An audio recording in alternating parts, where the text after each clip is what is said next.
วัสดีค่ะยินดีต้อนรับเข้าสู่รายการพิเศษจากไทย PBS World News ค่ะก่อติดสถานการณ์โควิด -19 เป็นภาษาพม่ากับดิฉันอรวีแตงมีแสงค่ะ Good evening ladies and gentlemen and welcome to the special editions of the news updates about COVID-19. Why is it so special? Because this edition will be English and Burmese. Minglava Shin, Thai PBS World Ma COVID-19. Now, Songya the Din Tumya, a season Ma Joso Badashin. Samana Mega or with time is a fit Badashin. Samaga Thai Lumia Shin. Pumasa never about the other dashin, Dabime, Dinema. Sama Myanmar Tangashin Yao, Shiva Dashin. I don't go make that about Shin. ဟုတ်ကဲ့အားလုံးပဲမင်္ဂလာပါရှင်ကျမနာမည်ကတော့ရီမွန်ချူဖြစ်ပါတယ်ရှင်ကျမကဒီနေ့ live session လေးမှာ presenter တယောက်အနေနဲ့ပါဝင်သွားမှာဖြစ်ပါတယ်ရှင်ဟုတ်အားလုံးပဲမင်္ဂလာပါခင်ဗျာကျွန်တော်နာမည်ဒေါက်တာဟင်းထောင်ပါခင်ဗျာကျွန်တော်မြန်မာဆရာဝန်တယောက်အနေနဲ့ COVID-19 နဲ့ပတ်သက်တာတွေကိုဖြေကြားပေးသွားမှာဖြစ်ပါတယ်ခင်ဗျာตัวอย่างไรวันดาบาเลชันจุดประสงค์ของรายการเราในวันนี้นะคะเพื่อเป็นการที่จะให้ข้อมูลนะคะที่เกี่ยวกับโควิด -19 นะคะให้กับพี่น้องชาวเมียนมาที่อาศัยอยู่ในเมืองไทยรวมถึงพี่น้องชาวต่างชาตินะคะที่อาศัยอยู่ในเมืองไทยด้วยค่ะ The purpose of this program is to give out the correct and the latest information regarding the COVID-19 situation in Thailand to our Myanmar friends and also our foreign friends living in Thailand. Yimon, could you share with our viewer about our purpose in Burmese?ဟုတ်ကဲ့ကျမတို့ဒီနေ့ live session လေးပြုလုပ်ရတဲ့အဓိကရည်ရွယ်ချက်ကတော့ဒီထိုင်းနိုင်ငံမှာနေထိုင်နေကြတဲ့မြန်မာလူသမားတွေရောတခြားသောနိုင်ငံခြားသားလူသမားတွေအတွက်ကိုဒီ COVID-19 ရောဂါပိုးနဲ့ပတ်သက်တဲ့နောက်ဆုံးရသတင်းများကိုတင်ပြဆိုခြင်းဖြစ်ပါတယ်ရှင်Okay, so today we will start off with the latest news updates regarding the COVID-19, which is the update on the cases. So Thailand today recorded 144 new COVID-19 cases, including 115 locally acquired cases involving Thais and 14 foreign migrant workers, as well as 15 arrivals from abroad in state quarantine. So Dr. Twin Sin, who is a spokesperson, said this morning that the COVID-19 has already spread to 43 provinces, Yimon and Dr. Frank, in Thailand. Yeah. So cumulative infections in Thailand to date are 6,285 with 4,180 recoveries and 2,045 others are still being treated in the hospitals. The death toll remains at 60 in Thailand. Yimon, could you update our friends in Myanmar in Burmese, please?ဟုတ်ကဲ့ပါရှင်ထိုင်းနိုင်ငံမှာဒီနေ့မနက်အထိနောက်ဆုံးရသတင်းများအရဆိုရင်တော့ COVID-19 ရောဂါပိုးကူးစက်ခံရသူ144ယောက်လူနာအသစ်တွေ့ရှိရပါတယ်။အဲ့ဒီထဲမှာ115ယောက်ကဆိုရင်တော့ပြည်တွင်းကူးစက်မှုများဖြစ်ပြီးတော့ထိုင်းလူမျိုးလည်းပါဝင်နေပါတယ်။နောက်ထပ်14ယောက်ကတော့ဒီနိုင်ငံခြားသားရွှေ့ပြောင်းလုပ်သမားများဖြစ်ပြီးတော့နောက်ထပ်15ယောက်ကဆိုရင်တော့ state quarantine ကနေပြီးတော့အနေထိုင်နေကြတဲ့ state quarantine ဝင်နေကြတဲ့လူတွေပဲဖြစ်ပါတယ်ရှင်။အဲ့တော့ဒီ COVID-19 ဗဟိုထိန်းချုပ်ကာကွယ်ရေးအဖွဲ့ကတာဝန်ရှိပုဂ္ဂိုလ်တယောက်ဖြစ်တဲ့ဒေါက်တာထဝီစင်ရဲ့တက်ချက်အရဆိုရင်တော့ဒီ COVID-19 ရောဂါပိုးပါဆိုရင်ထိုင်းနိုင်ငံမှာ43ခရိုင်အထိကိုပြန့်နှံ့သွားပြီဖြစ်ပါတယ်။အဲဒါကြောင့်မလို့ယခုအချိန်ထိတနိုင်ငံလုံးအတိုင်းအတာနဲ့ဆိုရင်တော့လူနာပေါင်း6285ယောက်ရှိပြီးတော့အဲ့ဒီထဲမှာ4180ရာဆိုရင်ပြန်လည်ကျန်းမာလာပြီဖြစ်ပါတယ်ရှင်။ပြီးတော့လက်ရှိမှာဆိုရင်လူနာပေါင်း2045ယောက်ကဒီစေယုံစေကန်တွေမှာကုသမှုခံယူနေပြီးတော့တိတ်ဆုံးသူလူနာကတော့အယောက်60ဖြစ်ပါတယ်ရှင်။ Okay, so we're moving on to our biggest news. One of the biggest news in Thailand today, yes. Dr. Frank and Yimont, yes. Because the news today, this morning, I would say, reported that Samut Sakhon Provincial Governor, Mr. Weerasak, Wishisansi, has tested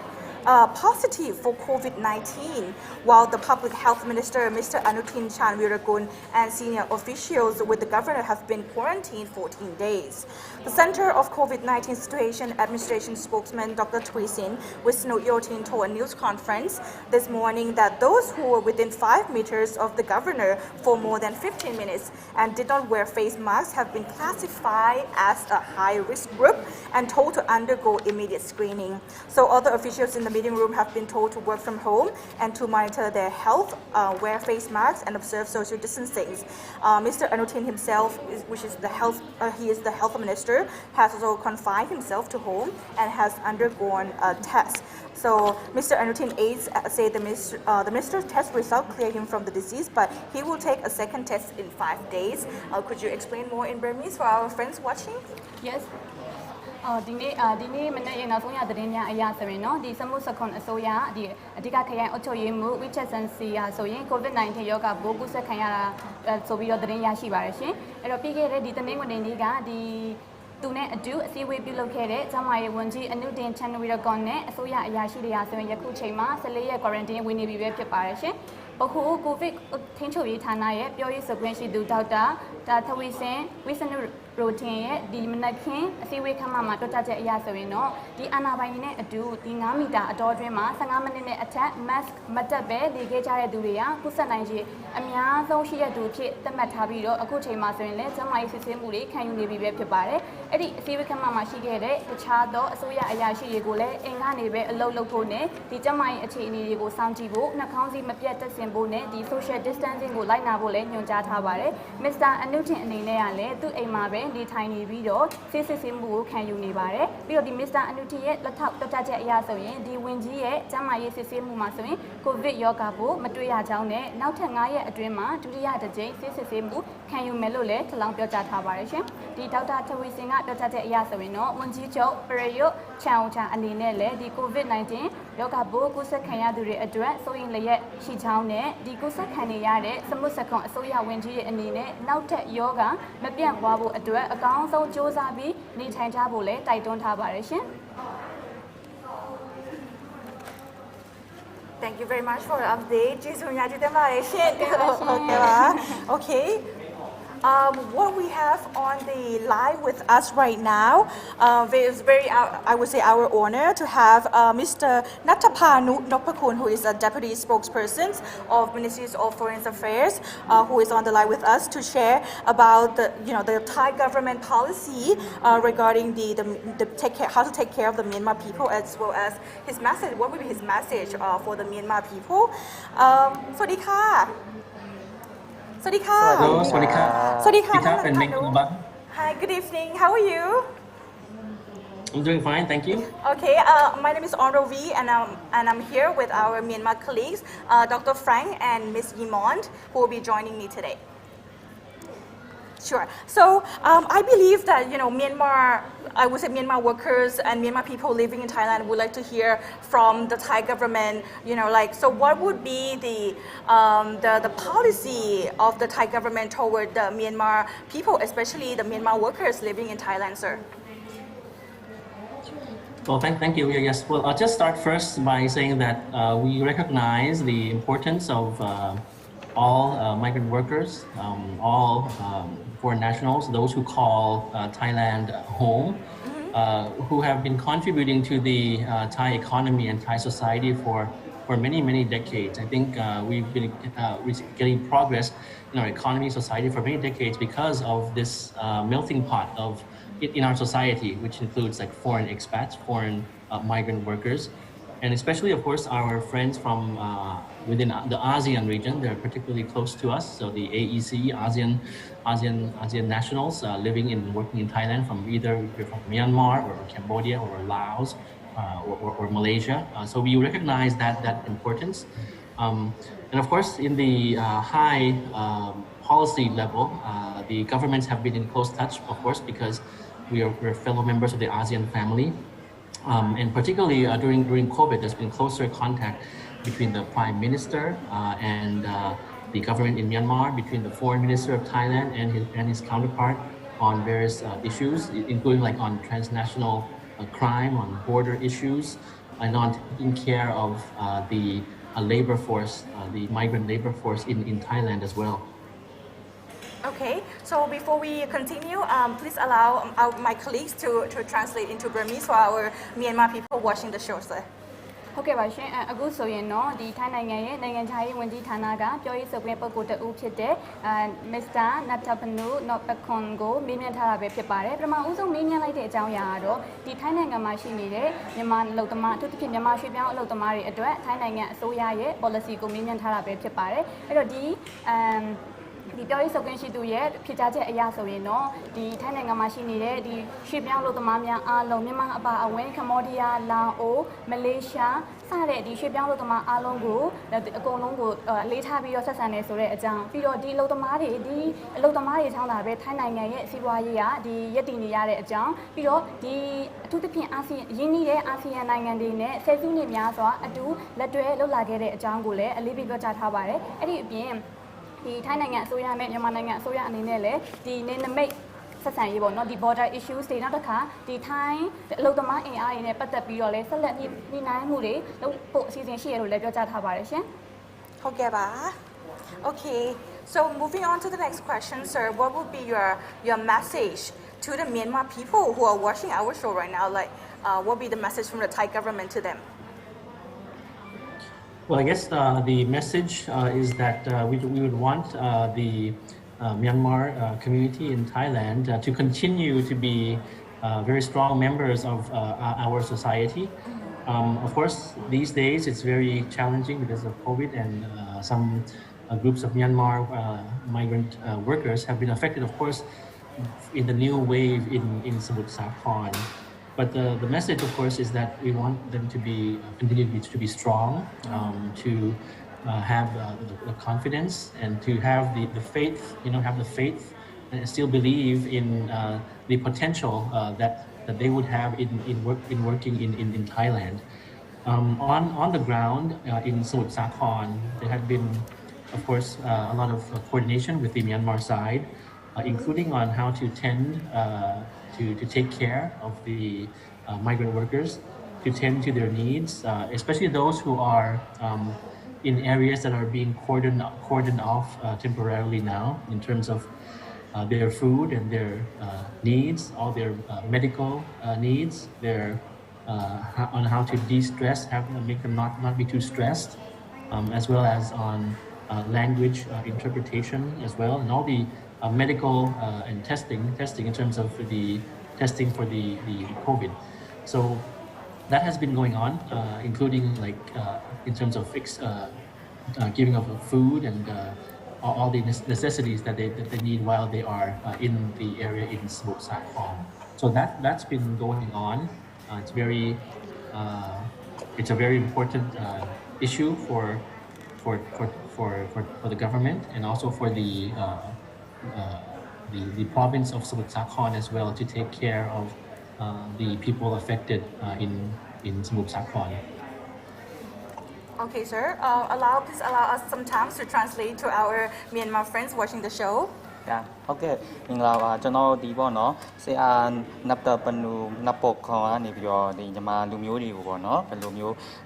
တည်င်းစကားတွေပြောပြပါလို့မေးမြန်းတဲ့ခါမှာပေါ့နော်ပထမဦးဆုံးအနေနဲ့ဆရာကတော့ပေါ့နော်ဒီမြန်မာပြည်မှာမြန်မာ community ပေါ့နော်မြန်မာမြန်မာအလုပ်သမားများအနေနဲ့အခုအချိန်မှာအရေးကြီးတဲ့အခြေအနေကိုရောက်ရှိနေရဖြစ်ပါတယ်စိန်ခေါ်မှုတွေလည်းများနေရပေါ့နော်နောက်တစ်ခုကအဓိကဆရာအနေနဲ့ပြောချင်တာကတော့အားတင်ထားကြပါအကုန်လုံးတယောက်နဲ့တယောက်ယုံကြည်ကြည်နဲ့အားကိုအားမြောက်ပြအောင်လုပ်ပေးကြပါဘောเนาะနောက်ပိုင်းမှာတယောက်နဲ့တယောက်ဒီအပေးယူနဲ့ထပ်ပြီးတော့အလုပ်လုပ်နိုင်မယ်သူ့အနေနဲ့လည်းအလုပ်တွေဆက်လက်ပြီးတော့နောက်ပိုင်းမှာပုံမှန်တိုင်းလုပ်နိုင်အောင်လည်းသူတို့အနေနဲ့စူးစမ်းပြီးတော့လုပ်ပေးနေပါတယ်ပေါ့เนาะပြီးတော့ဒီသူ့အနေနဲ့မှာကြားထားတဲ့ဟာတွေကပေါ့เนาะဒီစမှုစုံခွန်ခရိုင်မှာရှိတဲ့တာဝန်ရှိတဲ့ပုံကိုယ်တွေကိုလည်းဘယ်လိုမျိုးစောင့်ရှောက်မှုတွေပေးဖို့အထူးသဖြင့်အစားအသောက်တွေပေါ့နော်အစားအသောက်တွေဆေးဝါးတွေတယောက်နဲ့တယောက်ဆက်သွယ်ရေးဘယ်လိုမျိုးဆက်သွယ်မလဲပြီးတော့အထူးအရေးကြီးတာကကိုဗစ်ဒီစစ်တဲ့စစ်ဆေးမှုတွေကိုပေါ့နော်ဘယ်လိုမျိုးစစ်ဆေးဖို့အတွက်တိတိကျကျလိုက်နာဖို့အတွက်အစားအကုန်လုံးတေချာမှာကြားထားတယ်လိုအပ်တာတွေကိုလည်းလုပ်ပေးဖို့လည်းမှာကြားထားဖြစ်ပါတယ်ပြီးတော့ဒီအခုဒီဖြစ်တဲ့ဖြစ်ပြသွားတာပေါ့နော်ကျွန်တော်တို့ဒီနိုင်ငံခြားရေးဝါဒအနေနဲ့လည်းအရန်အရေးကြီးတယ်တယောက်နဲ့တယောက်အနေနဲ့ပြန်တန်းစောင့်ရှောက်ဖို့အတွက်လည်းအများကြီးအရေးကြီးရဲဆိုတဲ့အကြောင်းကို ပြောကြားလာဖြစ်ပါတယ်ခင်ဗျာ Oh, thank you very much. Sir, one last question. How can the government ensure that there will be no discrimination against the Myanmar workers right now during this difficult time? Yes, the Thai government has centralized the authority and the measures and the command and the order, the command for issues regarding COVID. That it has been centralized under the Center for COVID Situation Administration or the CCSA or the SABK. So therefore, each individual ministry or agency, whatever policy or measure they have, it would be something that they would have to go through the CCSA or SABK. So there is that check and balance. At the same time, the various provinces around the country, which are led by the governors, they are also under the direct command of the director of the CCSA. The director of the CCSA is the Prime Minister. So therefore, in terms of structure, it's a very rigid structure. All the policies will have to go through the CCSA. And in terms of discrimination, of course, that is not a policy of the Thai government. We have always practiced a very fair policy to all persons in Thai society. Internationally as well, of course, we are a member of the International Organization for Migration, or IOM. And one important issue which we have always pushed through there is the rights of migrants, as well as the health dimension for migrants. On the ground, in local areas, that policy is trickled down to the local areas.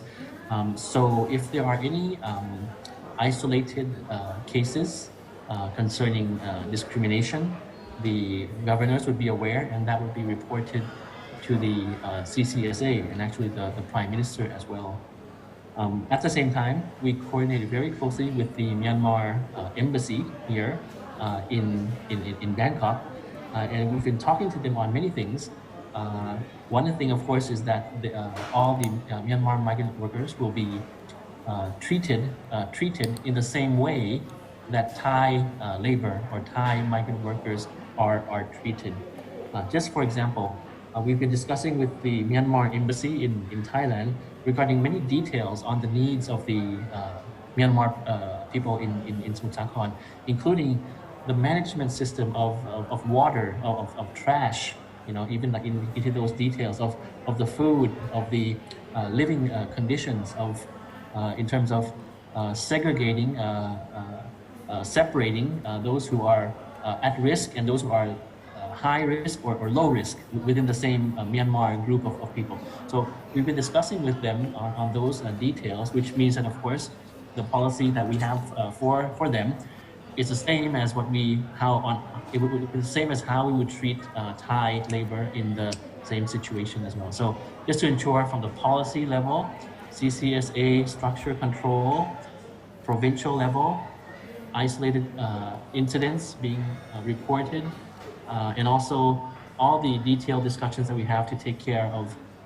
the Myanmar migrant workers affected, in no way discriminating against them, because we recognize that COVID does not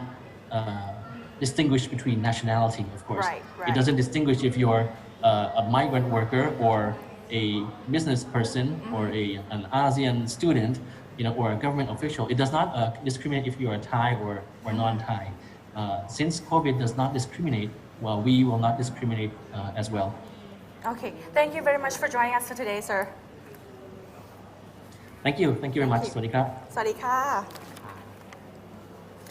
Okay, so before we move on, could you please, maybe communicate this message to the Myanmar people?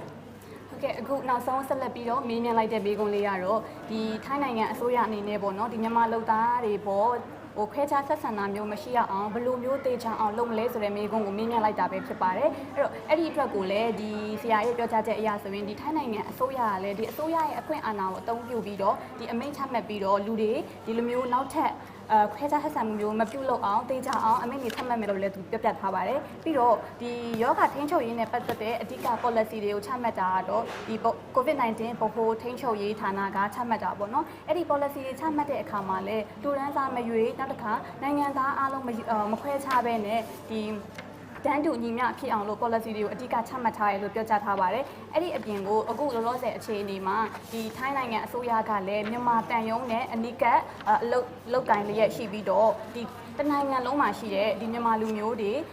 ခွဲခြားဆက်ဆံမခံရဖို့နဲ့အထူးသဖြင့်ဒီစမုတ်စခွန်မှာရှိတဲ့ဒီယောဂပိုးကူးစက်ခံရတဲ့သူရောကျန်တဲ့သူဖြေပြောင်းလို့တမအားလုံးရောဒီနေရထိုင်ရတာအဆင်ပြေအောင်ဥပမာဒီအစားအသောက်အဆင်ပြေအောင်စတဲ့ဒီကိစ္စအဝဝကိုလည်းသူတို့လှုပ်ဆောင်ပေးဖို့အတွက်ညှိနှိုင်းဆွေးနွေးနေတာတွေလည်းရှိပါတယ်ပေါ့နော်ပြီးတော့နောက်ဆုံးပြသခဲ့တာဆိုရင်တော့ဒီ COVID-19 ရောဂါပိုးကလူဒန်းစားမခွဲခြားဘူးနိုင်ငံသားမခွဲခြားဘူးအဲ့ဒီအတိုင်းပဲဒီနိုင်ငံမှာနေကြတဲ့ထိုင်းလူမျိုးတွေအနေနဲ့လည်းဒီနိုင်ငံခြားသားအလုပ်သမားတွေအပေါ်ခွဲခြားဆက်ဆံတာမျိုးမရှိရလေအောင်သူတို့ဘက်ကအထီးသတိထားပြီးတော့ပေါ့နော်လှုပ်ဆောင်သွားမယ်လို့လည်းကြိပေးစကားပြောကြားသွားပါတယ်ရှင်Thank you very much, Yimon, for the recap. We just had a phone conversation with Mr. Natapanu Nopakun, Deputy Spokesperson of Ministries of Foreign Affairs. ท่าน Natapanu Nopakun นะคะท่านรองโฆษกประจำกระทรวงการต่างประเทศนะคะก็ได้แลกเปลี่ยนนะคะได้กล่าวถึงนะคะหมายถึงว่านโยบายนะคะในการที่จะดูแลนะคะแรงงานข้ามชาติที่อยู่ในเมียนมานะคะค่ะ moving on to the next one to the next news Rayong Police Commander removed over the gambling related to the COVID-19 outbreak. The provincial police chiefs of Thailand Eastern Province of Rayong has been removed from his post and transferred to work at the operation center of the Royal Thai Police, known as a graveyard for police officers under investigation for alleged misconduct or gross negligence of duty. The abrupt transfers of this police was ordered by the National Police Chief after 85 people in the province were found to be infected with the COVID-19, a cluster of infection linked to an illegal gambling den. Yimon, could you update the situation in Burmese, please? ဟုတ်ကဲ့ပါရှင်အခုဆက်လက်ပြီးတော့ဒီ Rayong ရဲအရာရှိကိုတရားမဝင်လောင်ကစားဝိုင်းရနေပြီးတော့ COVID-19 ရောဂါပြန့်ပွားမှုအတွက်ဒီယာဒူတာဝန်ပြတ်ကွက်မှုကြောင့်ပေါ့နော်ယာဒူကနေဖယ်ရှားလိုက်တယ်ဆိုတဲ့သတင်းကိုဆက်လက်တင်ပြချင်ပါတယ်ဒီထိုင်းအရှိပိုင်း Rayong စီရင်စုရဲအရာရှိချုပ်ကိုယာဒူကနေဖယ်ရှားလိုက်ပြီးတော့သူ့ကိုဒီတော်ဝင်ရဲဌာနချုပ်ရဲအရာရှိတွေရဲ့အတင်ချိုင်းဆိုပြီးနာမည်ကြီးတဲ့အလုပ်ယုံကိုပြောင်းရွှေ့လုပ်ကင်ဖို့အတွက်ညွှန်ကြားလိုက်ပါတယ်ရှင်ဒီအလုပ်ယုံဟာဆိုရင်အကျင့်ပြတ်ချစားတဲ့ရဲအရာရှိတွေတာဝန်ထမ်းဆောင်ရန်ပြက်ကွက်တဲ့ရဲအရာရှိတွေကိုစုံစမ်းစစ်ဆေးတဲ့နေရာလည်းဖြစ်ပါတယ်ရှင်အခုလိုရဲအရာရှိချုပ်ရဲ့ရုတ်တရက်အပြောင်းရွှေ့ကိုထိုင်းနိုင်ငံရဲအရာရှိချုပ်စဝစ်ချန်ချူဆွတ်ကချမှတ်လိုက်ခြင်းဖြစ်ပါတယ်ဒီလူပေါင်း85ယောက်ကိုဒီတရားမဝင်လောင်းကစားယုံကတဆင့်လူပေါင်း85ယောက်ကိုဒီ COVID-19 ရောဂါပိုးကူးစက်ခံရစေတဲ့နောက်ပိုင်းမှာမှဒီအဆိုပါအမိန့်ကိုချမှတ်လိုက်ခြင်းဖြစ်ပါတယ်ရှင်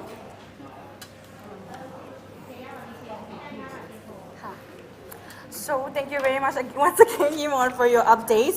Before we moving on, so like right now the situation in Samut Sakhon Province is that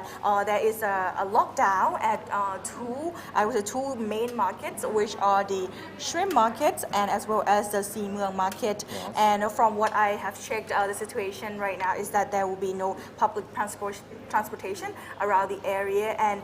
the Myanmar migrant workers are mostly under, I would say, home quarantine and also like the quarantine by the government as well. And we will hear more from the people on the ground. We will hear more from the people on the ground later on in terms of, the people who are working closely with the Myanmar migrant workers. And also today,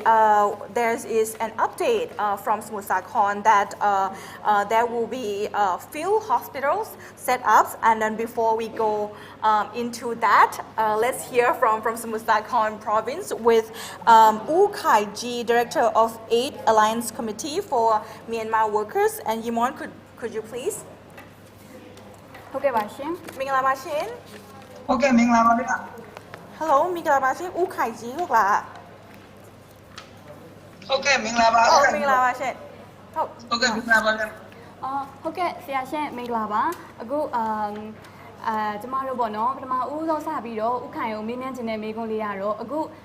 ဥခိုင်နေနေတဲ့ဒီစမှုစခွန်ပတ်ဝန်းကျင်မှာပေါ့နော်ဒီ COVID-19 ရောဂါပြန့်နှံ့မှုအခြေအနေဘယ်လိုလေးများရှိလဲဆိုတာလေးကိုပထမဦးဆုံးပြပြပေးလို့ရမလားရှင်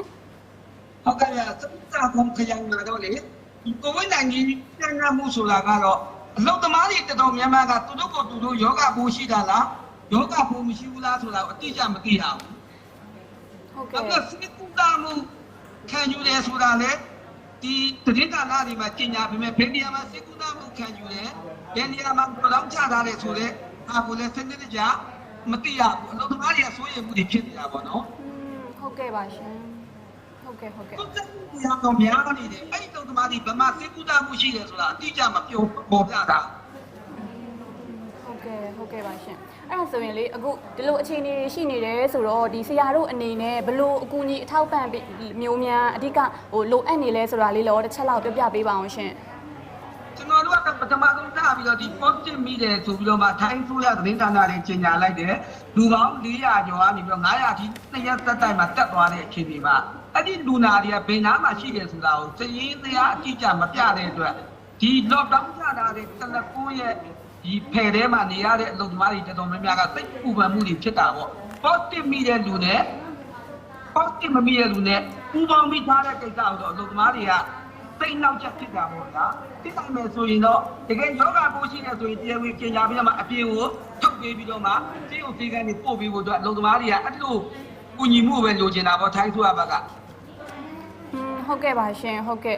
ကျေးဇူးပါဆရာအခုနောက်ဆုံးပေါ့နော်ကျမတို့ဆက်ပြီးမေးချင်တဲ့မေးခွန်းလေးကတော့ဒီဆရာအနေနဲ့ပေါ့နော်ဒီမြန်မာလူမျိုးတွေကိုဘာလေးများဟိုသတင်းစကားလေးပြောချင်လဲပေါ့နော်ဆရာအဲ့ဒါလေးပါရှင်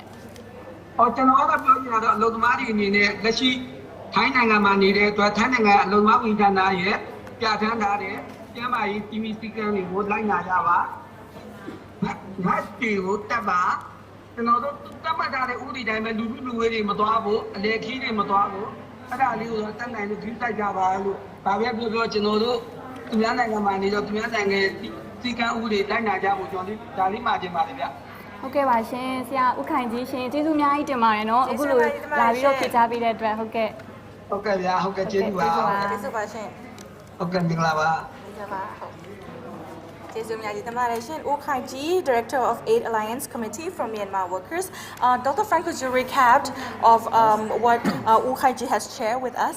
Yeah, regarding the question, Mayumon asked about how's the situation in Samut Sakhon province. The Minister Wu Kanji said about that they don't know exactly about where to get the information and where to go and what to do if they become positive or if they have COVID-19 symptoms like that. And then right now they have to stay together with positive people in the same place. And regarding to the question about his message to the migrant workers is that he says trying to obey the rules and regulations announced by the public health of the Ministry of Public Health of the Thailand, and also please don't go anywhere and like keep the social distancing and then that's it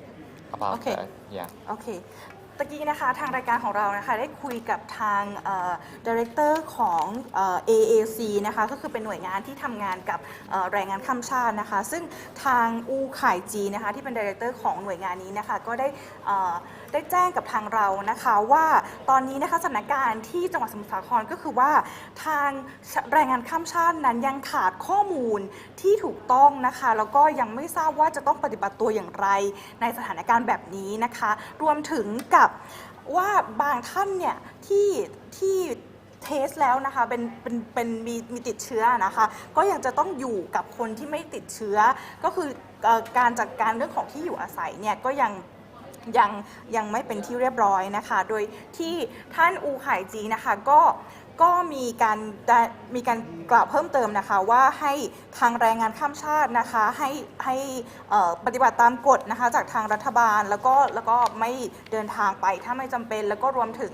การรักษาระยะห่างแล้วก็ปฏิบัติตามนะคะทางวิธีของการที่ปฏิบัติตัวในช่วงของโควิด -19 ค่ะ Okay, moving on to, as I mentioned earlier, Yimon, Yes. about the field hospital Yes. in Samut Sakhon province today, right? There is the plan to, on the way to transform Yes. the provincial stadium in the Mueang district of Samut Sakhon into a field hospital with a capacity of 450 beds. And according to the plan, the field hospital will be opened to care for some of the 4,000 Myanmar workers who are under quarantine in the Central Shrimp Market area, which is the epidemic center. And in principles, the workers are expected to stay at the field hospital for 14 days. And according to the Samut Sakhon Governor, he said that the province is now ready to open the field hospital, and he is confident that the place is safe and will contain the outbreak. And he further mentioned that at least 3 field hospitals will need to be set up. Could you recap in Burmese, please? ဟုတ်ကဲ့ပါရှင်အခုဆက်လက်ပြီးတော့တင်ပြခြင်းတဲ့သတင်းလေးရတော့ဒီစမုတ်စခွန်ခရိုင်မှာဒီအရေးပေါ်လူနာတွေကိုကုသဖို့အတွက်ဆေးရုံဆောက်လုပ်နေတယ်ဆိုတဲ့သတင်းပဲဖြစ်ပါတယ်ရှင်အခုဒီစမုတ်စခွန်ခရိုင်မှာရှိတဲ့ဒီမွန်ဒေတာမှာဆိုရင်အဲ့ဒီခရိုင်ရဲ့ဒီအကစားယုံကိုကတင်940စံဆေးရုံတစ်ခုအဖြစ်ဆောက်လုပ်နေပြီပဲဖြစ်ပါတယ်ရှင်အခုဒီဆောက်လုပ်နေတဲ့အစီအစဉ်အရဆိုရင်တော့ဒီဆေးရုံမှာအဓိကကုသမဲ့လူနာတွေကတော့ဒီအဓိကယောဂပြန့်ပွားတဲ့နေရာဖြစ်တဲ့ငါးပဇွန်ဈေးနေရာမှာ quarantine ဝင်နေရတဲ့မြန်မာလူသားပေါင်း4000ခန့်ကိုအဓိကထားပြီးတော့ကုသမှာပဲဖြစ်ပါတယ်ရှင်။အဲ့ဒီမှာတွားရောက်ကမဲ့ဒီ quarantine ဝင်ရမဲ့စေကံကုသခံရမဲ့သူတွေနေနေတော့အဲ့ဒီမှာ14ရက်နေရမှာပဲဖြစ်ပါတယ်ရှင်။ပြောရမယ်ဆိုရင်တော့အနည်းဆုံးဒီလိုဆေးရုံပေါင်း3ခုလောက်တော့လိုအပ်ပြီးတော့ဆောက်လုပ်ဖို့အစီအစဉ်ရှိရလို့လည်းသိရပါတယ်ရှင်။ Thank you very much ကျေးဇူးများကြီးတင်ပါတယ်ရှင်ตอนนี้นะคะอยู่ในสายกับเราแล้วค่ะท่านรัฐมนตรีนะคะแรงงานนะคะคุณสุชาติชมกลิ่นค่ะสวัสดีค่ะท่านคะครับสวัสดีครับผมสวัสดีค่ะจากทางไทย PBS World News นะคะค่ะครับผมสวัสดีครับสวัสดีค่ะขออนุญาตถามคำถามเลยนะคะตอนนี้ดิฉันอรวิตามีแสงนะคะอยู่กับทางเพื่อนนะคะชาวเมียนมา2ท่านนะคะค่ะนโยบายของทางรัฐบาลไทยตอนนี้ค่ะที่จะช่วยเหลือแรงงานเมียนมามีอะไรบ้างคะคือมาตรการที่ทางกระทรวงแรงงานนะครับโดยรัฐบาลไทยได้ให้ความเป็นห่วงพี่น้องผู้ใช้แรงงานชาวเมียนมานะครับที่สมุทรสาครนะครับเราเองนั้นมีมาตรการในการช่วยเหลือในสิ่งที่ต้องหยุดงานหรือต้องกักพื้นที่บริเวณที่ขาดรายได้ไปทางกระทรวงแรงงานนั้นได้ผ่านบอร์ดประกันสังคมในการดูแลเยียวยาชดเชยเหตุสุดวิสัยในภาวะโรคระบาดที่ 50% นะครับในส่วนของที่รายได้ขาดหายไปนะครับเราเองนั้นได้ดูแลนะครับโดยได้รับนโยบายแล้วก็ได้รับการสั่งการจากท่านนายกรัฐมนตรีนะครับท่านพลเอกประยุทธ์จันทร์โอชาให้ดูแลพี่น้องผู้ใช้แรงงานชาวเมียนมานะครับหรือทุกชาตินะครับที่อยู่ในประเทศไทยให้เปรียบเสมือนเป็นเหมือนกับคนในชาติเป็นพี่น้องเดียวกันเหมือนคนไทยด้วยกันนะครับถ้าเจ็บป่วยก็ดูแลรักษาอย่างสุดความสามารถครับค่ะท่านคะแล้วท่านมีคำแนะนำอย่างไรบ้างคะสำหรับคนเมียนมาตอนนี้ที่กำลังอาศัยอยู่ในประเทศไทยค่ะท่านคือก็อยากจะฝากเรียนถึงพี่น้องชาวเมียนมานะครับที่เป็นกำลังสำคัญในการ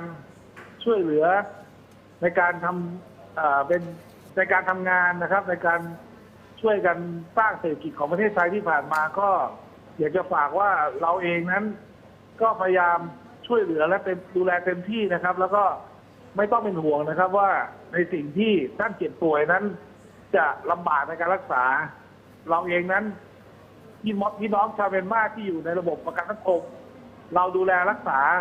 ท่านอย่างเต็มที่นะครับแล้วก็โดยที่ค่าใช้จ่ายต่างๆนั้นประกันสังคมจะเป็นผู้ดูแลครับนะฮะทางประกันสังคมเป็นผู้ดูแลถูกต้องไหมคะอะไรครับขอโทษนะคะทางประกันสังคมเป็นผู้ดูแลใช่ไหมคะเรื่องค่าใช้จ่ายต่างๆในการรักษาค่ะถ้าอยู่ในระบบประกันสังคมดูแลครับเต็มที่ครับนะฮะโอเคค่ะท่านคะแล้วท่านต้องการจะสื่อสารมีแมสเสจอะไรที่จะบอกกับคนไทยบ้างคะที่ตอนนี้มีปัญหามีข่าวคราวในเรื่องของการดูถูกแรงงานเมียนมาค่ะท่านมี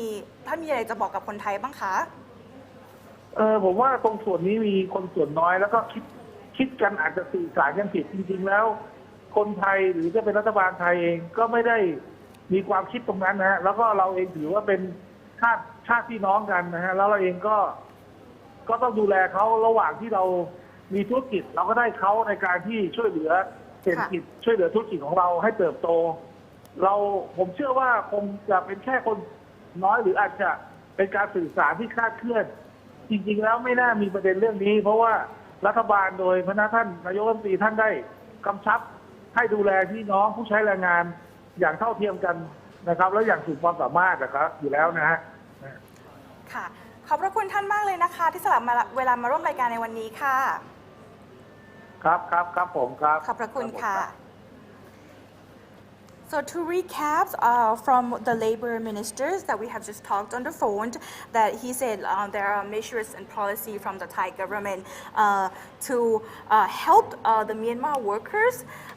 who are absent from work and who might be infected, who are sick, I would say, like, during these difficult times. Those who are under the social security systems, the social security systems will be taking care of the, I would say, the medical expenses and also, the compensation when they have to be absent from work. As well as, like he also stressed that is, I would say, the direction from the Prime Minister to take care of the Myanmar workers who are basically contributing to I would say, contributing largely to the Thai economy. And he also mentioned that he and then the Thai official will try his best to take care of the Myanmar workers who are basically our friends living in Thailand right now. And he also would like to ensure that there will be no discrimination or mistreatment against the Myanmar people. Everyone will be treated equally, as mentioned in second to Mr. Natapanu earlier, that there will be no, I would say, mistreatment or like discrimination because COVID-19 doesn't discriminate. Yes. Everyone, regarding nationalities will, of course, can be infected from the COVID-19. Therefore, the treatment shall be the same with everyone regarding the nationalities, I would say. So could you recap that and send our message, our support from the Thai side to the Myanmar people? ဟုတ်ကဲ့ပါရှင်အခုဆက်လက်ပြီးတော့ကျမတို့ဒီအလုပ်သမားဒီဝန်ကြီးဌာနကဝန်ကြီးမစ္စတာဆူချတ်ချွန်ဖလင်ကိုဖုန်းဆက်ပြီးတော့မေးမြန်းထားတာပဲဖြစ်ပါတယ်အဓိကမေးမြန်းထားတဲ့အကြောင်းအရာကတော့ဒီထိုင်းနိုင်ငံအစိုးရအနေနဲ့မြန်မာလူသားတွေဒီခွဲခြားဆက်ဆံမှုမရှိစေဖို့အတွက်ပေါ့နော်ဘယ်လိုမျိုးစီမင်းစည်းကမ်းတွေ policy ချမှတ်ပြီးတော့ဆောင်ရွက်နေလဲဆိုတဲ့ဟာကိုအဓိကမေးမြန်းထားတာပဲဖြစ်ပါတယ်ဟိုပြန်လည်ဖြည့်ချပေးထားတာကတော့အစိုးရပြောခဲ့သလိုပဲဒီထိုင်းအစိုးရကလည်းဒီအစိုးရရဲ့အာဏာကိုတုံးပြီးတော့ဒီနောက်ထပ်ထပ်ပြီးတော့ဒီခွဲခြားမှုတွေမဖြစ်ရအောင်တေချာအောင်လုပ်သားပါမယ်ဆိုတဲ့အကြောင်းရယ်အခုလက်ရှိအထူးသဖြင့်ပေါ့နော်ဒီစမှုဆက်ခွန်လုံးနေရာမျိုးမှာဒီ quarantine ဝင်နေရတဲ့သူတွေနောက်တစ်ခါဒီအလုပ်မလုပ်နိုင်လဲပေါ့နော်ဒီအလုပ်တွေနားထားတဲ့သူတွေအတွက်လည်းဒီဆေးဝါးတွေပေါ့ဒီအစားအစာတွေရောအကုန်လုံးဖြည့်ဆွမ်းပေးမယ်ဆိုတဲ့အကြောင်းကိုလည်းဒီပြန်လည်ဖြည့်ချပေးထားပါတယ်ပြီးတော့အထက်မှာပြောခဲ့သလိုပဲဒီထိုင်းနိုင်ငံရဲ့ဆေးဝါးရေးရာဆိုရင်ဒီမှာလာပြီးတော့လာရောက်လုပ်ကင်နေရတဲ့ဒီရွှေ့ပြောင်းအလုပ်သမားတွေအပေါ်အများကြီးမူတည်နေတဲ့အတွက်ကြောင့်မို့လို့အလုပ်သမားတွေအဆအရာအဆင်ပြေအောင်လို့လည်းဒီထိုင်းအစိုးရဘက်ကနေပြီးတော့ဒီအထူးအလေးထားဆောင်ရွက်ပေးပါမယ်ဆိုတဲ့အကြောင်းကိုပေါ့နော်ဒီပြန်လည်ဖြည့်ချထားတာကိုတွေ့ရပါတယ်ရှင် Okay, thank you very much, Jimor, for your translation again. Okay, moving on to the next thing. So we have quite updated on the latest situation, yes. But we would like to give out this, I would say, the medical knowledge because here, Dr. Frank, he's just also a medical profession here with us. So I think this is a good time to, I would say, communicate on the correct information on what to do, what would be the practices during this, COVID-19 for the Myanmar workers. Dr. Frank and Yimon will be, I would say, exchanging knowledge and I would say the important medical advice to the Myanmar workers. Dr. Yimon, please, to Dr. Frank. ဟုတ်ကဲ့ ဟုတ်ကဲ့ပါရှင်အခုဆက်လက်ပြီးတော့ဒီလောက်လူတွေကြောက်မဲ့ဖွယ်ရဖြစ်နေတယ်ပေါ့နော်ဒီ COVID-19 ရောဂါပိုးနဲ့ပတ်သက်ပြီးတော့တိမဲ့ဖွယ်ရလေးတွေစောင်းရန်ရှောင်းရန်လေးတွေကိုကျမတို့မေးမြန်းမှုအတွက်ကျမတို့နဲ့အတူဒေါက်တာဟိန်းထက်အောင်လဲရှိလို့နေပါတယ်ဟုတ်ကဲ့မင်္ဂလာပါရှင်ဒေါက်တာ မင်္ဂလာပါခင်ဗျာ ဟုတ်ကဲ့ပထမဆုံးလေးဒေါက်တာအခုဆိုရင်ဒီရောဂါ COVID-19 ရောဂါပိုးကျမတို့အရန်ကိုကြောက်လန့်နေရတယ်ပေါ့နော်ဒီရောဂါအကြောင်းဒီအချင်းချုပ်လေးနဲ့ဒီရောဂါရဲ့လက္ခဏာလေးတွေကိုပေါ့နော်ဆရာပထမဦးဆုံးပြပြပြီးလို့ရမလားရှင်ဟုတ်ကဲ့ပါခင်ဗျာပထမဦးဆုံးပေါ့နော်ကျွန်တော် COVID-19 ရောဂါဆိုတာကျွန်တော် virus က SARS-CoV-2 ပေါ့နော်အင်္ဂလိပ်လိုအရှေ့ကပါ acute severe respiratory syndrome coronavirus ပေါ့နော်သူဒီ severe ပြင်းထန်မယ် acute ရုပ်တရက်ဖြစ်မယ် respiratory အသက်ရှူပိုင်းဆိုင်ရာနေပြီးတော့ဖြစ်ပွားတဲ့ယောဂတစ်ခုဖြစ်ပါတယ်သူကတရုတ်ပြည်ဝူဟန်မြို့ကနေပြီးတော့2019ဒီဇင်ဘာလနေပြီးတော့စပြီးတွေ့ရှိခဲ့တာဖြစ်ပါတယ် WHO ကနေပြီးတော့ကျွန်တော်တို့မတ်လ17ရက်2020မှာကမ္ဘာ့ကပ်ရောဂါအနေနဲ့စပြီးတော့တတိပေးကြီးညာခဲ့တာဖြစ်ပါတယ်ခင်ဗျဟုတ်ကဲ့ကျေးဇူးပါရှင်ဟုတ်ကဲ့ဆရာဆက်လက်ပြီးတော့လေတကယ်လို့ဒီယောဂါကူးစက်ခံရပြီဆိုရင်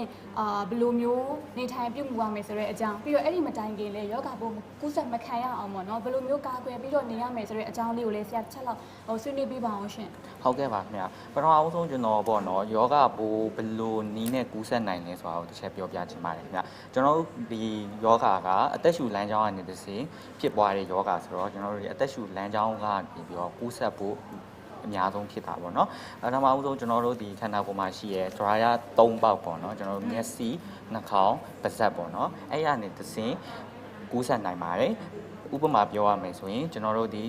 ကိုဗစ်ရောဂါရှိရဲ့လူရှိရနေပြီးတော့ထွက်တဲ့နှာချီးရေချောင်းဆိုးတဲ့အခါမှာထွက်လာတယ်တလိပ်တွေအဲ့ဒီဟာနေပြီးတော့နှာချေလိုက်တဲ့အခါမှာထွက်လာတဲ့အမှုန်မွားတွေကလေထဲကိုပြန့်သွားတဲ့အခါမှာနောက်တယောက်ကိုတဆင်တဖြည်းဖြည်းနဲ့ကူးဆက်တာဖြစ်ပါတယ်။နောက်တစ်ခုကကျွန်တော်တို့နေ့တူတူပါလောက်ကင်နဲ့အသုံးပြုရကျွန်တော်တို့လက်တရားနေတဆင်ပေါ့နော်။လက်တရားနေတဆင်ကိုဗစ်ရှိတဲ့လူကကင်တွယ်အသုံးပြုခဲ့တဲ့လက်တူထိခဲ့တဲ့ပစ္စည်းကိုကိုကနေပြီးပြန်ပြီးထိပြီးတော့အကယ်၍ကိုကလက်ကိုမဆေးဖြစ်လိုက်ပဲနဲ့ကိုဒီအကယ်၍မျက်လုံးပုတ်မိလိုက်တာလို့နှာခေါင်းထဲကိုထည့်မိတာလို့ဒါမှမဟုတ်လက်မဆေးပဲနဲ့အစားအသောက်တွေပါကြီးစားမိလိုက်တဲ့အခါကျရင်လည်းကူးစက်နိုင်ပါတယ်ခင်ဗျအဲ့လိုမျိုးဆိုတော့ဒါတွေကိုကျွန်တော်တို့ကာကွယ်လို့နီးလန်းနေအများကြီးရှိပါတယ်အခုပြထားတဲ့ဟာတော့ကျွန်တော်တို့ဒီလက်ဆေးပုံလက်ဆေးနည်းပေါ့နော်အစင်း6စင်းစုစုပေါင်းရှိပါတယ်ပထမအဆုံးကျွန်တော်တို့ဒီလက်ကိုရေနဲ့တေချာစွတ်မယ်ပြီးရင်စက်ပြာနဲ့တေချာပုတ်တိုက်ပါမယ်ပထမဆုံးလက်ဖွားကိုရင်တိုက်ပါမယ်လက်ဖွားကိုတိုက်ပြီးသွားရင်ကျွန်တော်တို့ဒီလက်ဖမိုးကိုတိုက်ပါမယ်လက်ဖမိုးကိုတိုက်ပြီးသွားရင်ကျွန်တော်တို့ဒီလက်ခောက်ချိုးပြီးတော့တိုက်ပါမယ်လက်ခောက်ချိုးတိုက်ပြီးသွားရင်ကျွန်တော်တို့လက်ကြားတွေကိုတေချာစွာပုတ်တိုက်ပါမယ်လက်ကြားတွေပုတ်တိုက်ပြီးသွားရင်ကျွန်တော်တို့လက်မတွေကိုတေချာပုတ်တိုက်မယ်နှစ်ဖက်တေချာပုတ်တိုက်ပါမယ်နောက်ဆုံးကျွန်တော်တို့ဒီလက်ကောက်ဝစ်မှာအဆုံးတက်ပါမယ်အဆုံးတက်ပြီးသွားရင်ကျွန်တော်တို့ဒီ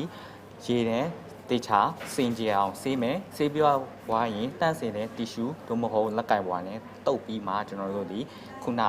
ရေးပိုက်ကောင်းကိုခုနတုံးထားတဲ့လက်ကင်ဘွားတို့မဟုတ်တီရှူနဲ့ပြန်ပြီးတော့ပိတ်ဖို့လိုအပ်ပါတယ်ပေါ့နော်ဒါလက်ဆေးဖို့အတွက်ပြောပြခြင်းဖြစ်ပါတယ်နောက်ကျွန်တော်တို့ကာကွယ်တဲ့နီလန်းအနေနဲ့ပေါ့နော်ခုနကကျွန်တော်တို့ကူးဆက်နိုင်တဲ့နေရာတွေကိုကျွန်တော်တို့အကာအကွယ်လုပ်ရမယ်ကျွန်တော်တို့ဒီအင်္ဂလိပ်လိုပြောရမယ်ဆိုရင်ဒီနေရာကိုကျွန်တော်တို့တီဆုံလို့ခေါ်တာပေါ့နော်တီဆုံလို့ခေါ်မယ်ဒါကြောင့်မလို့ကျွန်တော်တို့ဒီမျက်လုံးကိုကာကွယ်ပွဲကျွန်တော်တို့အခုဆိုရင် face shield ကိုတတ်ထားတယ်နော်မျက်နှာကာကိုအသုံးပြုထားတယ်ပြီးရင်ကျွန်တော်တို့နှာခေါင်းနဲ့ပါးစပ်ကိုကာကွယ်ဖို့ရကျွန်တော်တို့ဒီ mask ပေါ့နော်နှာခေါင်းစည်းကို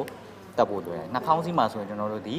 တစ်ခါသုံးခွဲစိတ်ကန်းသုံးနှာခေါင်းစည်းကိုအသုံးပြုလို့ရတယ်လို့ကျွန်တော်တို့အခုအဝတ်နဲ့ချုပ်လုပ်ထားတဲ့အဝတ်စနှာခေါင်းစည်းကိုလည်းအသုံးပြုလို့ရပါတယ်အခုကျွန်တော်ပြထားတဲ့ဗီဒီယိုကတော့ကျွန်တော်တို့နှာခေါင်းစည်းကိုဘယ်လိုတတ်မလဲပေါ့နော်ပထမဆုံးလက်နှာခေါင်းစည်းမတက်ခင်မှာလက်ကိုစနစ်တကျဆင်ကြအောင်ဆင်းဖို့လိုအပ်တယ်လက်ဆေးပြီးဒါမှမဟုတ်ပြီးရင်ကျွန်တော်တို့အယ်ကိုဟောနဲ့တေချာလက်ကိုတေချာဆေးပါမယ်ဟုတ်ကဲ့လက်ကိုဆေးပြီးသွားရင်ကျွန်တော်တို့ဒီနှာခေါင်းဒီမျက်နှာ mask ကိုပေါ့နော်စုပ်ပြဲတာရှိမရှိပေးတာမရှိကျွန်တော်တို့တေချာသွားစစ်ဆေးရပါမယ်စစ်ဆေးပြီးမှကျွန်တော်တို့ဒီအပေါ်မှာရှိရဲကျွန်တော် mask ရဲ့အပေါ်မှာရှိရဲတက်ထူချောင်းတို့ကော်ချောင်းကိုအပေါ်မှာထားပြီးတော့ကျွန်တော်တို့တက်ဖို့လိုအပ်တယ်ပြီးတော့ဒီအယောင်ပါရဲ့မျက်နှာပြင်ကိုအပြင်မှာထားပြီးတော့ကျွန်တော်တို့တက်ပါမယ်တက်တဲ့အခါမှာလက်နှစ်ဖက်ကိုတေချာဆွဲပြီးတော့အနောက်ဖက်ကိုတေချာစွာတက်မယ်တက်ပြီးွားရတယ်ကျွန်တော်တို့ဒီမေးစီအောက်အထိ mask ကိုဆွဲချပါမယ် မေးစီရောက်ဒီ mask ကိုတေချာစွာဆွဲချပြီးတော့အကုန်လုံးလုံခြုံနေအောင်ဖြစ်ရမယ်ပြီးရင်ကျွန်တော်တို့ခုနတက်တူချောင်းတို့မဟုတ်ကော်ချောင်းကိုနှာခေါင်းပေါ်ကိုတေချာဖိချလိုက်အောင်ဒါမှကျွန်တော်တို့လုံဝါမှာဖြစ်ပါတယ်ဟုတ်ကဲ့ပါဆရာအဲ့တော့ဒီ mask တက်ပုံတနည်းရလဲအရန်အရေးကြီးတယ်လို့လက်ဆေးပုံဆေးနည်းရလဲအရန်အရေးကြီးရပေါ့နော်ဆရာဟုတ်ကဲ့အခုကျမဟိုဆက်လက်ပြီးတော့ဆရာဟိုနော်ဆွေးနွေးစီခြင်းနဲ့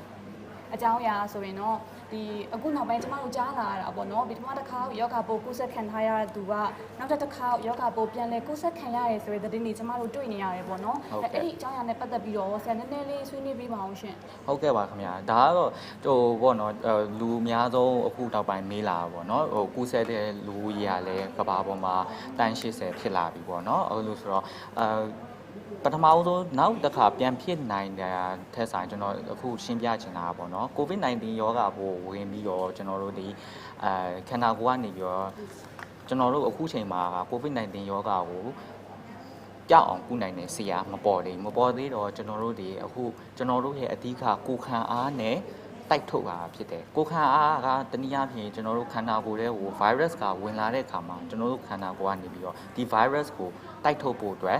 ်ပဋိပစ္စည်းပေါ့နော်အင်္ဂလိပ်လို antibody လို့ခေါ်တဲ့ပဋိပစ္စည်းကိုထုတ်ပါတယ်အဲ့ antibody ထုတ်လိုက်ပြီးတော့ကျွန်တော်တို့ဒီ COVID-19 virus ကိုတိုက်ထုတ်ခြင်းဖြစ်တယ် COVID-19 virus ကိုအကယ်၍ကျွန်တော်တို့တိုက်ထုတ်ပြီးတော့နိုင်သွားတဲ့အခါမှာခန္ဓာကိုယ်မှာခုနကပြောတဲ့ antibody ပစ္စည်းရာရှိနေတာပေါ့နော်အဲအကြောင်းမလို့နောက်တစ်ခါပြန်ပြီးတော့အကယ်၍ကူးမယ်ဆိုရင်ကျွန်တော်တို့ antibody ရာကျွန်တော်တို့ဒီသူတေသနာပညာရှင်တွေလောက်ထားတာပေါ့နော်အနည်းဆုံး3လထိတော့ခံတယ်လို့တော့ပြောတယ်ဒါပေမဲ့ကျွန်တော်နောက်တစ်ခုထပ်ရှင်းပြချင်တာကဒီ COVID-19 ရောဂါပိုးဆိုတာကဒီကျွန်တော်တို့ယာဒီတုပ်ကွေးအမျိုးအစားလိုပဲသူဒီမျိုးရိုးဗီဇပြောင်းလဲနိုင်တယ်ဂုဏ်သက်တည်ရှိပါတယ်ဟုတ်ကဲ့ပါဆရာအခုဆိုရင်ကဘာမှာဟိုပြီးခဲ့တဲ့ဒီဇင်ဘာ14ရက်လောက်ဆိုရင်အင်္ဂလန်နိုင်ငံမှာဆိုရင်မျိုးရိုးဗီဇအသစ်ပြောင်းလဲသွားတယ် COVID-19 ရောဂါပိုးစပြီးတွေ့ရှိရပေါ့နော် COVID-19 ပိုးကဘာဖြစ်လို့မျိုးရိုးဗီဇပြောင်းလဲတာလဲသူ့ရဲ့ခန္ဓာကိုယ်ပေါ်မှာရှိရကျွန်တော်တို့အင်္ဂလိပ်လို spike protein တွေပေါ့နော် spike protein တွေအများကြီးရှိပါတယ်အဲ spike protein တွေကနေတစ်ဆင့်သူဒီတယောက်နဲ့တယောက်ကိုကူးစက်နေနေသူ့အလိုလိုပြောင်းလဲသွားတာဖြစ်ပါတယ်သူကတနည်းအားဖြင့်ပေါ့နော်ကျွန်တော်တို့ဒီလူတွေလိုပေါ့နော်ခင်ဗျလူတွေဆိုရင်လည်းကျွန်တော်တို့နှစ်ပေါင်းများစွာကျွန်တော်တို့ဒီပတ်ဝန်းကျင်လည်းလိုက်ရောညီထွေအောင်အမျိုးမျိုးကျွန်တော်တို့လူသားမျိုးနွယ်ကြီးရှင်တန်ရက်တည်နိုင်အောင်အမျိုးမျိုးဒီလောက်ယူပြီးတော့ရှင်တန်ရက်တည်ခဲ့ရပေါ့နော်ຫນွေရာသီမှာဆိုရင်ကျွန်တော်တို့ဒီအင်ဂျီပလေးဝစ်ပြီးတော့နေထိုင်တယ်လို့မျိုးမိုးတွင်းဆိုရင်ကျွန်တော်တို့မိုးကအင်ဂျီတွေဝစ်တယ်ထီးတွေပါဆောင်းတယ်ဆောင်းတွင်းဆိုရင်ကျွန်တော်တို့အနှွေးတယ်တွေဝစ်တယ်လို့ပဲဒါ COVID-19 ပိုးဆိုတာလဲဒါသူ့အနေနဲ့သူတို့ရှင်တန်ရက်တည်နိုင်ဖို့သူတို့မျိုးမသုံးအောင်မပြတ်သွားအောင်ဒါသူတို့လုပ်တဲ့အပိုင်းဖြစ်တယ်ဒါကိုကျွန်တော်တို့တွားပြီးတော့မင်းမလုံနဲ့ဆိုပြီးတော့တွားပြီးပြောလို့မရဘူးပေါ့နော်ဒါကြောင့်မို့ကျွန်တော်တို့အဲအကြောင်းမလို့ခုနပြောလို့ပေါ့နော်ဒီကျွန်တော်အခုပြောချင်တာကဒီကဘာမှာပေါ့နော်ဒီ65ရာခိုင်နှုန်းဒီ COVID virus ပေါ့နော် COVID-19 ရောဂါကိုဖြစ်စေတဲ့ virus strain ကပေါ့နော် N614G နဲ့ဖြစ်တာပေါ့နော်အခုကျွန်တော်တို့အင်္ဂလန်လို့ဘာလို့မှာတွေ့ကျွန်တော်တို့ဒီအင်္ဂလန်မှာတွေ့နေရကျွန်တော်တို့ဒီN501Y ပေါ့နော်ဒါအင်္ဂလန်မှာစတွေ့ရတာအဲ့လိုမျိုးဆိုတော့ကျွန်တော်တို့ပညာရှင်တွေကလည်းအခုယတိပြတ်မပြောနိုင်တရားဒီလိုမျိုးမျိုးရိုးဗီဇပြောင်းလဲသွားတဲ့ယောဂါထက်ဝင်ရင်တော့ဒီပထမကူးခဲ့တဲ့ဗီဇနဲ့မတူဘူးဆိုရင်တော့ကျွန်တော်တို့ထပ်ဖြစ်နိုင်တယ်ဟုတ်ကဲ့ပါเนาะဒါကြောင့်မလို့ကျွန်တော်တို့အနေနဲ့ဟိုကိုကဖြစ်ပြီးွားပြီးငါကြမ်းမာတဲ့လူဖြစ်တယ်ငါဖြစ်ပြီးွားလို့ငါ antibody ရှိလို့ငါနောက်တစ်ခါပြန်မဖြစ်နိုင်ဘူးအဲ့လိုပြောလို့မရဘူးကျွန်တော်တို့အခုဆိုရင်ယာတီတုပ်ကွေးတွေဆိုရင်လည်းကျွန်တော်တို့ဒီနှစ်စဉ်နှစ်တိုင်းမျိုးရိုးဗီဇမတူတဲ့ဟာတွေဖြစ်နေယာတီတုပ်ကွေးကပထမတစ်နှစ်ဖြစ်ပြီးွားရင်နောက်တစ်နှစ်ဖြစ်တာနဲ့မတူတော့ဘူးဆိုတော့ပြန်ဖြစ်နိုင်တဲ့အခွင့်အရေးတွေအများကြီးရှိတယ်ဒါကြောင့်မလို့ကျွန်တော်တို့ဒီဖြစ်ပြီးွားတော့ညာလည်းလက်လွတ်စပယ်နေလို့မရသေးဘူးကျွန်တော်တို့ဒီခုနပြောလိုမျိုးနှာခေါင်းစည်း mask ကိုတေချာတက်ရမယ်ပြီးတော့လက်ကိုစင်ကြယ်စွာတေချာဆေးရမယ်เนาะလက်ဆေးဖို့အတွက်ဆက်ပြနေဆေးဖို့မလွယ်ဘူးဆိုရင်ကျွန်တော်တို့ဒီလက်ဆေးဆက်ပြဟိုအယ်ကိုဟောပါဝင်တယ်အယ်ကိုဟော60ရာခိုင်နှုန်းပါဝင်တယ်လက်ဆေးဆက်ပြလက်ဆေးတန့်စီရင်နဲ့တေချာစွာဆေးဖို့လိုအပ်တယ်ပြီးရင်နောက်တစ်ခုကကျွန်တော်တို့ဒီတယောက်နဲ့တယောက်စကားပြောတာပဲဖြစ်ဖြစ်သွားတာလာတာပဲဖြစ်အနည်းဆုံး6ပေခွာနေပြီးတော့နေရပါမယ်ပြီးတော့လူစုလူဝေးကိုရှောင်ရှားဖို့လိုအပ်ပါတယ်ခင်ဗျဟုတ်ကဲ့ပါဆရာ ကျေးဇူးများတင်ပါတယ်ရှင်ဆ ကဲ ရာ ပါခင်ဗျာ ဟုတ်we have another one more phone interview on the line with us, which is Mr. Ong Khai Mo, who will update the situation from Samut Sakhon. And Yimon, please. Hello, မင်္ဂလာပါရှင် ဟုတ်ကဲ့ပါခင်ဗျာ ဟုတ်ကဲ့ဆရာမင်္ဂလာပါရှင်အခုအေးဆုံးပေါ့နော်ဆရာကိုကျမတို့မေးချင်တဲ့မေးခွန်းလေးရပေါ့နော်အခုဒီဆရာရှိနေတဲ့နေရာပတ်ဝန်းကျင်မှာပေါ့နော်ဒီယောဂပိုးကုသမှုအခြေအနေဘယ်လိုလေးများရှိတယ်ဆိုတာကိုဆရာစပြီးတော့နည်းနည်းပြောပြပေးလို့ရမလားရှင် ဘယ်လိုလဲဒီထဲမှာယောဂ ဟုတ်ကဲ့ယောဂပြန့်ပွားမှုအခြေအနေလေးပေါ့နော်ဘယ်လိုရှိလဲဆိုတာလေးပါရှင် ဒီထဲမှာယောဂတက်ပွားပူပါတော့ဒီမှာကတော့တတိနဲ့မှထွက်တာက900ကျော်လောက်တတိနဲ့မှထွက်တာပေါ့နော်အခုဟာကမနေ့သူကမနေ့ကယောဂဖိနေသူကတွေးထုတ်လိုက်တော့ ဟုတ်ကဲ့ပါ မနေ့ကသူကပြီးတဲ့နေ့ရက်တွေကြတော့သူကမရွေးထုတ်ဘူးလေမရွေးထုတ်တော့ပေါ်တော့ရောတော့ဘသူပဲပါဖြစ်လဲတော့ဘူးမှမကြည့်ရဘူးလေ ဟုတ်ကဲ့ပါဆရာဟုတ်ကဲ့ အဲ့တော့မနေ့ကမှသူရွေးထုတ်လိုက်တဲ့အပေါ်တော့24ရောက် ဟုတ်ကဲ့ 24ရောက်အဲ့တော့ပဲရှိတယ် ဟုတ်ကဲ့ အဲ့တော့ဒီကျွန်တော်တို့အစားဖြစ်တော့ passport number ဒီအခန်း number ဖုန်း number သူယူရတယ်လေ ဟုတ်ကဲ့ အဲ့ဒါဟိုမနေ့ကမှယောဂပိုးရှိတဲ့လူတွေကိုနံပါတ်အစင်းနဲ့ပတ်ဖို့နမည်နဲ့လို့ခေါ်ချတော့24ရောက်ရှိတယ် ဟုတ်ကဲ့ပါဆရာအဲ့ဆိုလေအခုဒီလိုအခြေအနေတွေလည်းရှိရဆိုတော့ဆရာအနေနဲ့အဓိကစိတ်ပူနေတဲ့အကြောင်းအရာလေးများဟိုရှိမလားမသိဘူးရှင်စိတ်ပူနေတဲ့အခြေအနေလေးပေါ့နော်ဆရာ အဲ့ဒီနေတဲ့ချင်းတွေကဘယ်လိုမျိုးလဲ ဆရာဆရာအနေနဲ့ပေါ့နော်ဒီလိုမျိုးယောဂတွေအဲ့ဒေတာမှာရှိလာတဲ့အပေါ်ဆရာဘာလို့အဓိကစိတ်ပူပါတာပေါ့နော်ဆရာဒီစိုးရင်ရတဲ့ကိစ္စလေးများရှိမလားမသိဘူးရှင် ကျွန်တော်တို့ကတော့ဘယ်လိုပြောမလဲဒီမှာကသူကယောဂပိုးရှိနေတူနဲ့မရှိနေတူနဲ့အရင်တော့ပြောတာဆိုတော့အကုန်လုံးတော့တဝင်းလုံးစိတ်ပူကြတာပေါ့နော် ဟုတ်ကဲ့ပါဆရာ အရင်တော့ကျတော့ဒီလိုတဝင်းလုံးကဘယ်သူပဲပါဖြစ်လဲဆိုတာတည်င်းမှာသူတို့တွေ့တာ900ကျော်ဆိုတော့ဘယ်သူပဲပါမှမသိတော့အကုန်လုံးကတော့ဆွဲတော့ပူကြတာပေါ့နော်ဥပမာပြည်သားတွေက ဟုတ်ကဲ့ပါဆရာအဲ့ဆိုဟုတ်ကဲ့ပါဆ မ ရာ နေ့ကတော့တွေးထောက်လိုက်မှကျွန်တော်တို့တိသွားတဲ့အချိန်မှာကျွန်တော်တို့လည်းစိတ်ထဲမှာအကုန်လုံးပေါ့သွားကြတော့ပေါ့ ဟုတ်ကဲ့ပါဆရာအခုအဲ့ဒီမှာဆရာတို့ဒီနေရထိုင်ရတဲ့ပုံစံကရောအဆင်ပြေရလားမသိဘူးဆရာဘယ်လိုလေးများဟိုလိုအပ်ချက်တွေပေါ့နော်အကူကြီးထောက်ပံ့လေးတွေများလိုတဲ့နေရာလေးတွေများရှိလားရှင်ဆရာ ဒီမှာကုညီထောက်ပံ့တဲ့လူတွေအများကြီးပဲဗျကျွန်တော်တို့ဒီ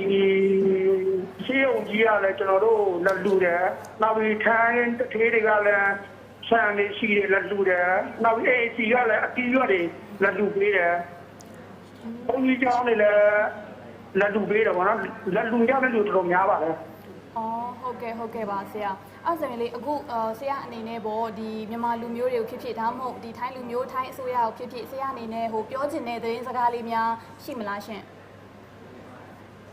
ကျွန်တော်တို့နေတော့ပြောစရာတော့မရှိတော့ဘူးလို့ဖြစ်နေတို့ဒီမှာထိုင်းဆိုရတွေကိုဒီကထိုင်းလာဝကတွေကိုမနေ့ကလာပါတို့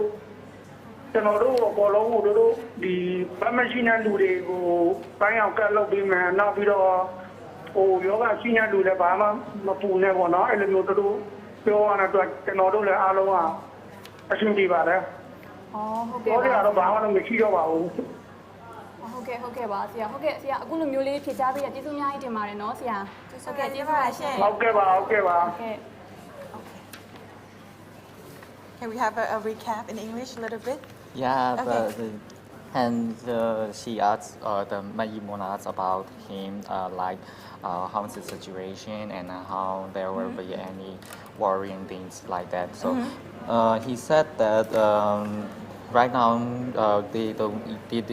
didn't know exactly, maybe approximately 500 migrant workers are infected from the COVID-19, and but they didn't know who's got the infection, like with the ethnicity or something like that. So, but right now they don't need to worry about that because the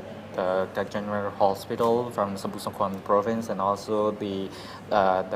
Thai people also donate the food and the other supplies to the migrant workers. And also regarding to the message, he said it's pretty okay, yeah, but also for the migrant worker who came here and officially the government said that they will make a pink card for them to work properly again in the workplace after the COVID time, yes. โอเคก็จากการที่เราได้คุยนะคะกับทางแรงงานข้ามชาตินะคะก็ได้มีการแจ้งว่านะคะตอนนี้ก็มีประมาณ500รายนะคะที่อยู่ในบริเวณเดียวกันกับแรงงานข้ามชาติท่านนี้นะคะชื่อองคายโมนะคะแต่ว่ายังขาดข้อมูลอยู่ว่าท่านใดที่มีเชื้อนะคะแล้วก็รวมถึงตอนนี้ทางแรงงานข้ามชาติก็ได้กล่าวถึงนะคะว่าตอนนี้นะคะไม่ต้องเป็นห่วงนะคะเพราะว่าตอนนี้มีการความช่วยเหลือนะคะจากทางประชาชนชาวไทยนะคะในการที่บริจาคอาหารนะคะแล้วก็ของใช้ที่จำเป็นนะคะให้กับทางแรงงานข้ามชาตินะคะแต่ว่าสิ่งที่กังวลก็คือแรงงานข้ามชาติที่อาจจะยังเข้ามาแบบไม่ถูกกฎหมายนะคะอันนี้ก็ต้องเป็นประเด็นที่เราต้องดูกันต่อไปนะคะ Before we end our show today I would like to ask from you guys as a Thai person, right? If I would like to, send my support to my Myanmar friends in Burmese, what should I say? Atin Thawa. Atin Thaba. Atin Thaba. Amane Bane. So Atin Thaba. Amane Bane. Atin Thaba. Amane Bane. So if you would like to, say to Myanmar friends, Atin Thaba. Amane Bane. Okay.